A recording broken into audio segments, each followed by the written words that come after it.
Okay, I'm still around. I've not gone anywhere, although just ridiculously busy. It's going to be a bit of a catch-up video. There's going to be a lot of waffle because this is completely unplanned. Got back from a fantastic show at Temple over the weekend. Love Temple. Fantastic, gentle, nice show for a great start to the season. It's very, very relaxed. Loads of people. Spent most of my time talking to various different people about fun things like patches and manuals and maps and coffee cans and all the usual malarkey that I get involved in. Yeah, really, really nice show. One of the little bonuses at Temple is that you don't get to wear those stupid neon coloured wristbands that you spend how much on kit, and then you have this stupid neon pink or neon yellow wristband. Instead, you get a little card, and the little card is QR numbered to you, and you keep that on you, on your person. And if you happen to come and go, you just whip that out your wallet and give them a little wave, and the guys on the gate give you a thumb up, and you're happy to plod on your way. And I just think, why can't all shows do something other than those stupid wristbands? Because it's almost antiquated now. But hopefully more shows will catch on to this sort of idea. Yeah, sure, they cost a bit more, but they're a hell of a lot better. Next, Mistrop are off to Normandy. I think we go on the 1st or the 2nd, I don't know, because I'm not organising anything. I just get picked up and taken. So I've done no packing, of course, because that would involve me having to be organised. And I think we're back on the 8th, something like that, no idea. Going over, we've got a Jimmy for the Mistrop boys, and I think there's 3 others for 2 other groups, 505th RCT, and oh no, I'm not going to bollocks this up. I know I can cheat. The 505th Pathfinders, Matt Hall's lot. So we've got a week touring around, which be good. Although strangely the bit people don't understand is that I'm most excited about is getting on the ferry. There's probably 60 of us all in kit, because we're not taking civvy clothes. We go over in kit, we come back in kit, we wear kit the whole time. I'm roughing it for the whole week. That should be good. Other than that, we move on to the usual shows. Victory. There's Battles Through History at the end of the year, which is a new one. I've been handing out their leaflets with everything I send out. I've gone through 2 big stacks so far, and I'm about to run out again, so hopefully they'll send me some more. Brand new show, set up by regular folks who want to put on a good show. Don't seem to be in it for the money, which is nice. They just want to do a really good job. Great. So we'll support them all we can. So what the hell have I been doing since the last time I did a video, which was, Jesus, probably last year. Patches have gone bananas. I think we've got over 600 different types now, working my way through all the infantry units, 1 to 156 I think it is, including all the phantom units, and not just doing 1 of each. All the variations, British made, all the different colour borders, all the strange ones where they had different colours on the numbers for whatever reason. And I won't show you all of them because it's a few, and I haven't actually finished all of the infantry ones. But I mean, there's an example. There's the 1st Infantry Division. You've got the very first type there, and then one's on wool, more wool, the interwar on twill right in the centre, which is there, and then the irregular one, and then the British one. Oh god, this is so weird on the mirror image on this side. So even the first get 7 designs, and it just goes on and on and on. And I took these folders along to Temple, and I just had them sort of kicking around on the desk, showed them to loads of people, and everybody seems very, very impressed with the quality and the variation, because let's face it, the ones that are out there to buy are mostly absolute dog shit. As well as doing all the infantry units, of course, we've got all the important things that we need. Cat badges on fully embroidered, cat badges on wool, cat badges on twill. They keep running away. stupid. We have to tape them all in. No, I don't wear that way. Bear with me while I stick my head under my desk. There it is. Oh, coming out. Of course, it's the MPs. They're never around when you need them. I don't know why this. Oh no, it's on twill, isn't it? There we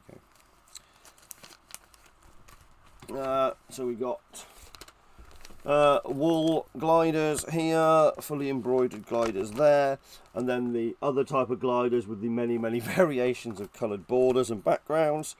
Then going on to them on twill, more twill, paraglide variations with bombers and no skis, etc.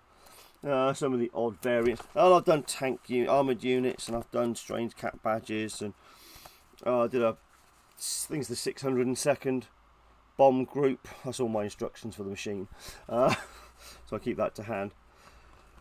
And then we've got civilian playing companies, you know. Somebody else would do NAFI ones. I'll pull out one of the more complicated ones I ended up doing. It's the Bombardiers Training School. What a awesome looking patch. And again, I match up all the colours to the right colours of the patches and try and find the right colour wools and twills, and yeah, it's fun. And then there's, I don't know how many hundreds of jump wing ovals, again in various different colours, materials, backgrounds, threads.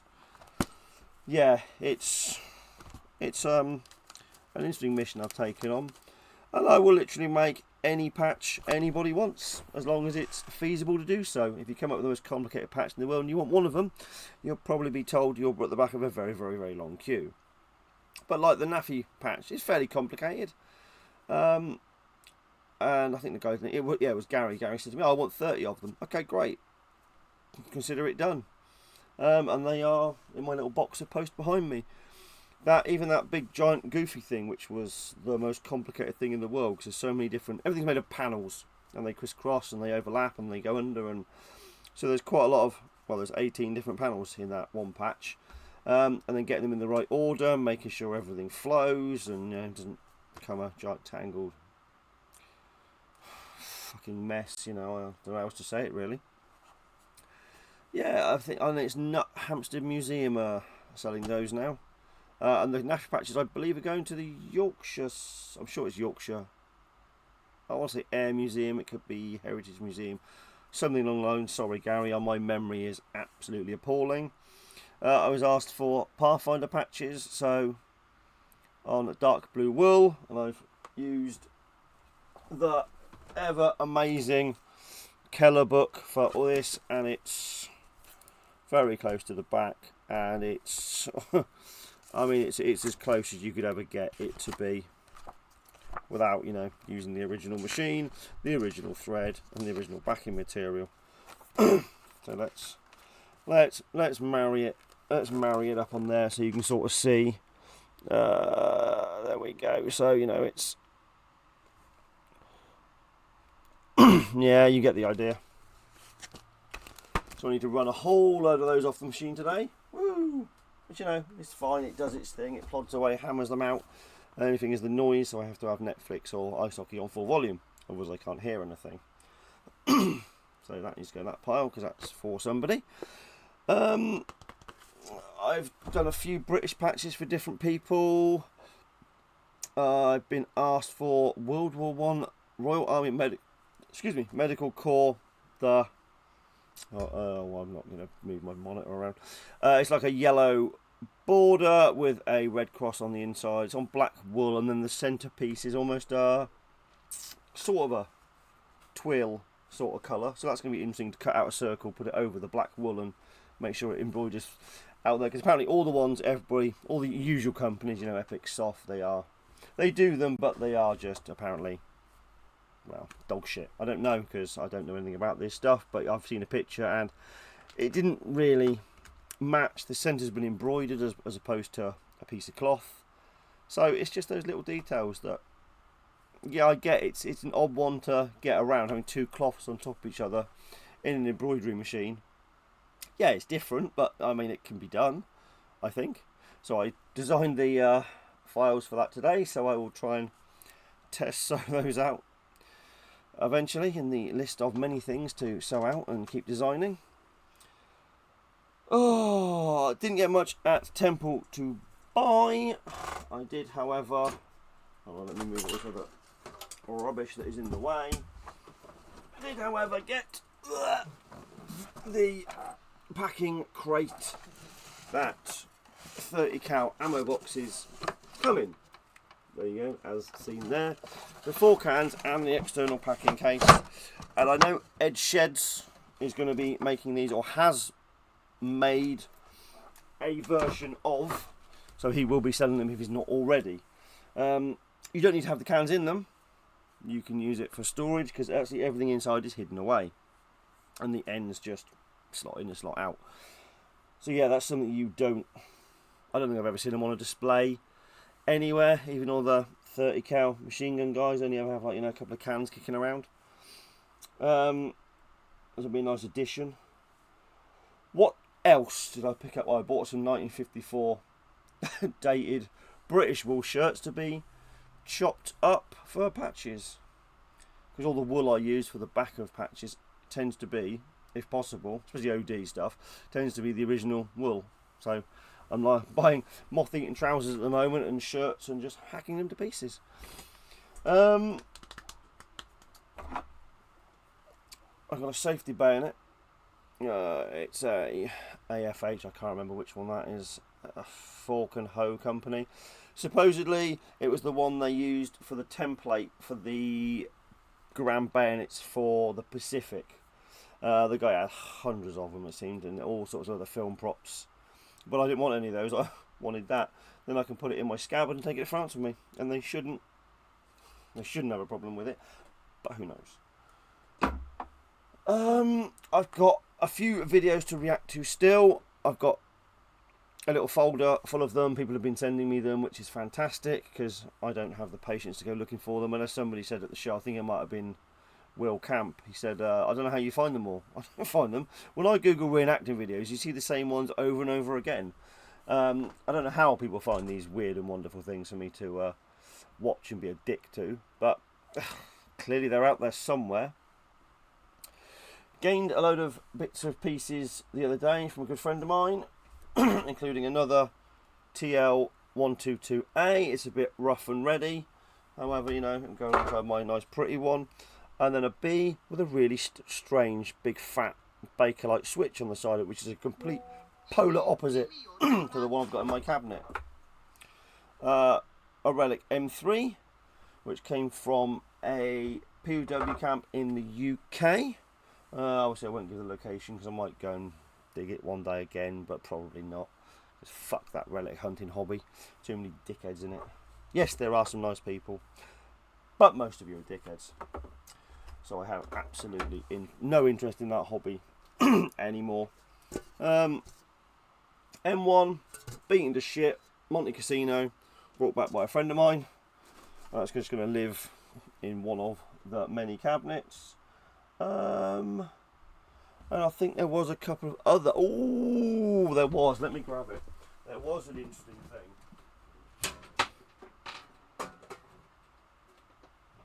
Just grab his friend. So, excuse the cat shorts. So a while ago I managed to pick up at last the canteen cup that is, oh my god, where's some light?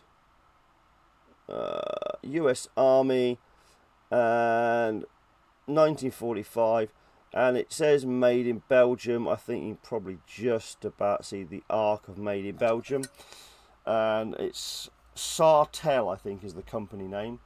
Again, kind of hard to read. But the other day, I apparently made mess tins in Belgium. US Army, made in Belgium. Oh, look, it's gone all dark because I've put that near the camera. It's a bit beaten up, it's a bit rough, but try and find another. So I might have to try and squeeze that into the book.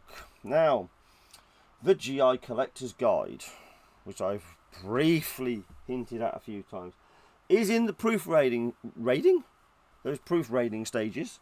It's about 460 odd pages. I've cut so much out of it because 2 reasons. 1, the book would probably be about the yay tall, and 2, it's never going to get fucking finished. And as multiple people told me, in fact everybody who saw the proof copy at the show said, oh, we'll just do a second book. Let's get the first one done first. And if it suits everybody and they love it, then yes, I guess I can look at doing a second one and squeezing in all of the hundreds and hundreds of items which got cut from the first one. So it's mainly all the webbing, World War I to World War II, US Army, all the uniforms, a good bulk of the insignia. Obviously I can't cover all of it because that's just impossible. Firearms, most of, obviously a few didn't make it. And then it touches on other things that should have been more comprehensive, but it's just not time or room. Things like wash kits, tentage, rations. I touched on a couple of those, so K rations and C rations, and D. Didn't go into the 10 in 1 and all that sort of stuff. And then other than that I can't remember because this started about 2 years ago and we're coming up to the end now. So after the proofreading it will go to print, and then we will have a hoofing great big book to supersede the previous GI collector's guides, which aren't called the GI collector's guide, that's just what everybody calls them. They are in fact called the US Army European Theatre of Operations Collector's Guide, and I think actually if you look on the cover it's even longer than that. So let's just keep it simple, the GI Collector's Guide. Same format as the Quartermaster's Catalogue, so which is the format that they copied for that book. I thought let's keep it all familiar and nice and tidy. So they all have a similar look to them. Soon is all I can tell you. I don't know whether it's going to be 1 month, 2 months, 3 months, but let's go with end of August. I think that's a conservative estimate. Could be sooner, but we'll see. Now for the intriguing item I got the other day. So, it's a piece of wood as a chopping board. Came from Monte Casino, and it is in fact made from a ration crate. And I was like, how cool is that? And it came from a friend of mine's ex-family's barn. And I was like, yeah. I loved that when he was giving it. I was like, that's so cool. So yeah, that can go with the ration cabinet at some point. I suppose I should do thank yous for... Oh, I've got 2 jobs to do, haven't I? I've got this bit of paper up here. Thank you to everybody who accommodated me at the show. The Shack Rat boys, fantastic. Love chatting with all you boys, spending time with you. Mark Payne, Russ Abbey, Mike... Oh shit, what's Mike's surname? Stockton. Of course it is. Idiot. Plodders, as in Steve Warrilow. Mick... Oh, I don't know Mick's surname. I probably do. Spoke with, oh god, Andy Cox, Lee and Maddie. Well, I mean, Will Camp was obviously there. Conan, Neil, and then all of the... Oh god, I almost said the wrong group name then. Fuck me, that would have caused a riot. And I can't even remember. You're the 502 something now. I can't even remember. Paddy, Lisa, Jill Pops, Dave Byrne, Nick, and I can't remember his other half's name. I want to say something like Patsy, but I could be talking out my arse. Sorry. Thank you for the gummy bears. They were absolutely amazing. And the Twinkies and everything else that I sat around eating that evening. Fantastic. Loved it. And I've got a whole list of people to say thank you for subscribing. And it's always a fun one because I can never pronounce half of these things. You guys call yourself Failed Growl Division NCM1RAL82. Yeah, catchy, dude. Fat Boy Slim number 2. Shacklethip Lakala. Thank you for the sub anyway, you know. Salern Otata. Cheers. Special Tanker 23. Now, see, if I called myself anything like that, I know I wouldn't hear the end of it. Thank you. Alex Hammond, cheers. TR, thank you. Corey Santagate, thank you. Mad Merlart, cheers. I'm sure people are just making up accounts and hitting subscribe because who calls themselves these things? A.E. Boyka, Des Man Bianca. Now, I don't even know what language that could be to try and pronunciate it the right way. So apologies if that's a name or something I should be able to say a bit better. And lastly, Tommy Styles. I like that. I can read that one. Cheers for the subs. It does mean a lot. It's nice seeing the numbers sort of slowly grow. They probably grow a lot quicker if I actually pull my finger up my arse and made more videos. I will try and get some reaction videos, done tomorrow. I will write myself a note and I will stick it on my other monitor just there. Mirror image. And all being well and good, you can have something to laugh at, usually at my expense. That can now go in the bin because that's done. Right, I said it'd be quick. It was a Patches Are Us recap, really, and a quick gleaming show from Temple.